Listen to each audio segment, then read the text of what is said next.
జై తెలంగాణ, జై తెలంగాణ. మధ్యలో ఉన్న కెమెరాలు కొద్దిగా జరగరు, కొంచెం సైడ్ లిటిల్ బిట్, కొంచెం ఇట్లా రండి అన్న, మీరు పైకి రండి, ఆర్గనైజేషనల్ పైకి రండి, ఓకేనా? జై తెలంగాణ, జై తెలంగాణ.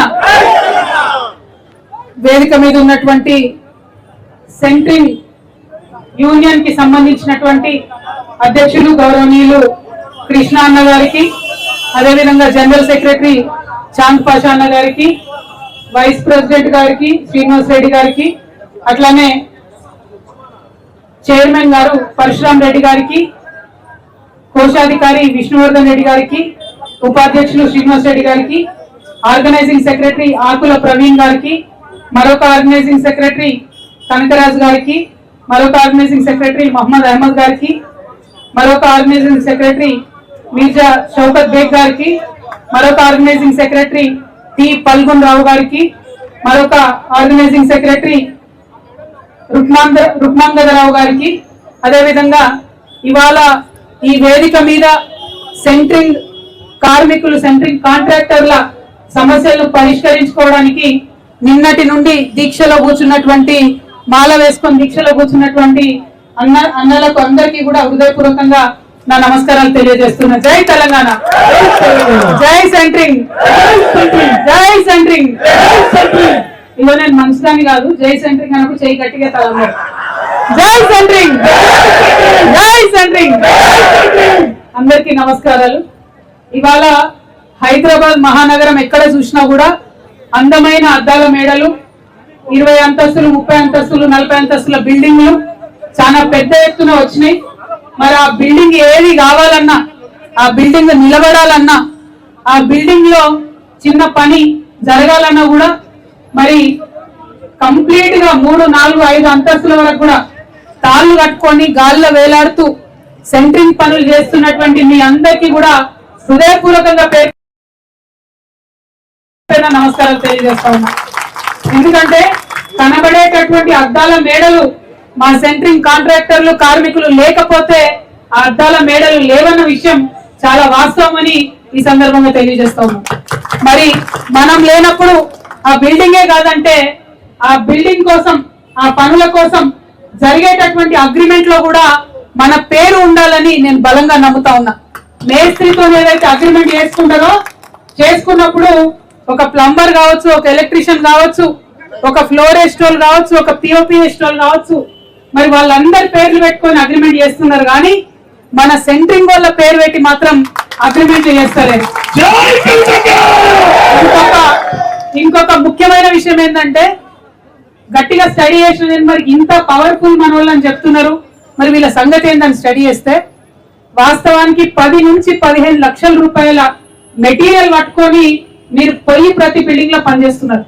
మామూలుగా 2 లక్షల రూపాయల వర్క్ ఉన్నా కానీ 6 నుంచి 7 లక్షల రూపాయల మెటీరియల్ మీరు అక్కడ డంప్ చేస్తేనే మీరు ఆ 2 లక్షల రూపాయల వర్క్ చేసే పరిస్థితి ఉన్నది. కానీ వాళ్ళకి జరుగుతున్నది ఏంటి, ఆ 2 లక్షల రూపాయల వర్క్ కోసం మీరు ఆడికి పోతే కనీసం మీ మెటీరియల్ కి ఎక్కడ కూడా సెక్యూరిటీ లేనటువంటి పరిస్థితి ఉన్నది. దాచిపెట్టుకోవడానికి కనీసం ఒక రూమ్, ఒక లాకర్ ఇచ్చేటటువంటి పరిస్థితి లేదు. అన్నిటికన్నా దారుణం ఇక ఈ గుంపు మేస్త్రి వచ్చినప్పటి నుంచి మొత్తం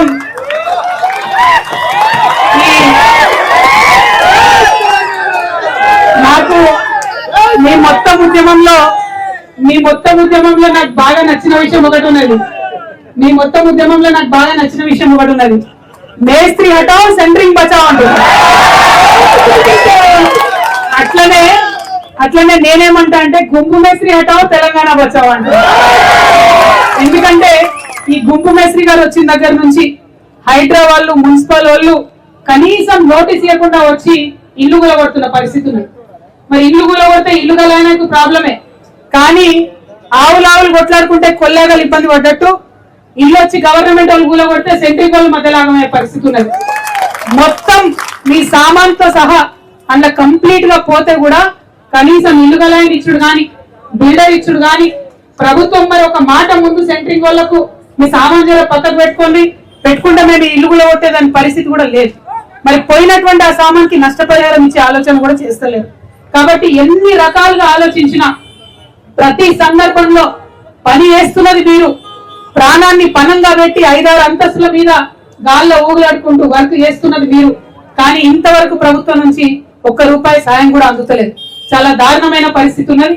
అందుకే ఇవాళ నేను గుంపు మేస్త్రి గారిని, రాష్ట్ర ముఖ్యమంత్రి గారిని డిమాండ్ చేస్తా ఉన్నా. ఇంత పెద్ద రంగం ఇది, 86 చోట్ల నుంచి ఉన్నటువంటి జిహెచ్ఎంసీలో ఉన్న సెంట్రింగ్ అందరూ కూడా కాంట్రాక్టర్లు, కార్మికులంతా కూడా ఇవాళ ఇక్కడ కూర్చొని ఉన్నారు. దాదాపు 10 రోజులైంది పని బంద్ పెట్టినా కూడా నియత్తోని మీ దగ్గర పనిచేసేటటువంటి కూలీలను మీరు సాపుతున్నారు కదా. ఆ యొక్క మానవత్వానికి నేను చేతులెత్తి మొక్కుతా ఉన్నా. మరి మీరు చూపిస్తున్నటువంటి మానవత్వం ఖచ్చితంగా ప్రభుత్వం కూడా చూపించాల్సిందే. ప్రభుత్వం ఒకటే డిమాండ్ చేస్తా ఉన్నా నేను, 2 రోజులు వాళ్ళు కడుపు పాసుకొని ఇక్కడ కూర్చున్నారు. ఇవాళ సాయంత్రం లోపల సెంట్రింగ్ యూనియన్ మొత్తం మీరు చర్చలకు పిలవండి, మీరు గుర్తించండి.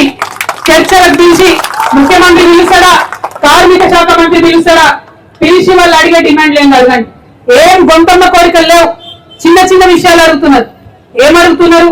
సెంట్రింగ్ ఒక దగ్గర మనం గుర్తుపట్టాలంటే బయట రాష్ట్రాలకి వెళ్ళి కార్మికులను తీసుకొని వస్తున్నాం. మరి తీసుకొని వచ్చేటప్పటికే వాళ్ళకి ఈఎస్ఐ కార్డు కావాలి, దానికి గుర్తింపు కావాలి. ఆ గుర్తింపు ఇవ్వడానికి ఇక్కడ ప్రభుత్వం 3-4 నెలలు ఇస్తే ఆ 3-4 నెలల లోపల వర్క్ అయిపోతుంది. ఆ వర్క్ అయిపోయే పరిస్థితులు ఏదైనా చిన్న ప్రమాదం జరిగితే ఆ వర్క్ వచ్చే లాభం మాట దేవుడు మొత్తం పైసలు వాళ్ళకి అప్పైతే డిఆర్ఓ ఇస్తారు వేరే పరిస్థితులు.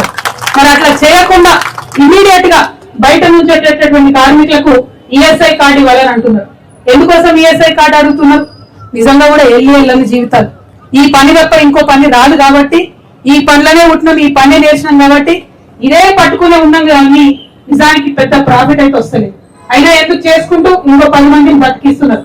మరి బతికించేటటువంటి సందర్భంలో మనకి వెళ్తలేదు, హాస్పిటల్కి పోవాలన్నా ఖర్చులు వెళ్తలేదు, కూలీలకు హాస్పిటల్ తీసుకుపోవాలన్నా వెళ్తలేదు, పెద్ద పెద్ద కార్పొరేట్ హాస్పిటల్ చూసే పరిస్థితి లేదు. కాబట్టి ఖచ్చితంగా ఈఎస్ఐ కార్డు ఉండాలి. మాకు ఈఎస్ఐ హాస్పిటల్లో వైద్యం ఉచితంగా జరగాలని చెప్పి అడుగుతున్నటువంటి డిమాండ్ ఉంది.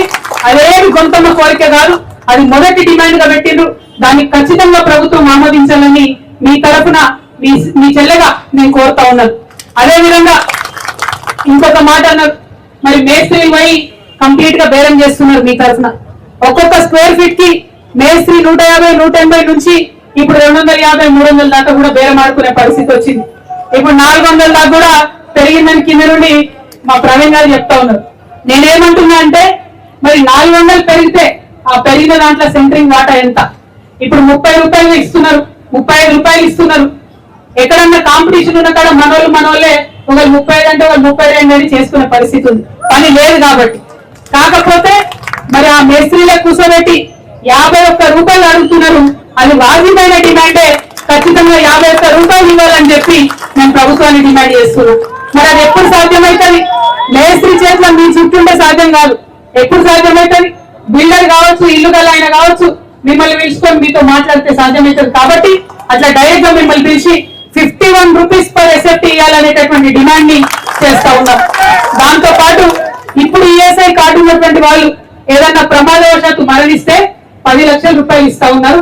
దాన్ని ₹20 లక్షల పెంచాలనే మీ డిమాండ్ ని సంపూర్ణంగా నేను మద్దతు ప్రకటిస్తున్నాను. ఇట్లా అనేకమైనటువంటి డిమాండ్లు ఉన్నాయి, అనేకమైనటువంటి అంశాలు ఉన్నాయి. కానీ ఈ అంశాలన్నీ కూడా, ఈ డిమాండ్స్ అన్ని కూడా 12 అంశాలతో మీరు చేస్తున్నారు. అన్ని కూడా న్యాయబద్ధంగా ఉన్నాయి, ఏది కూడా తీసేయడానికి లేదు.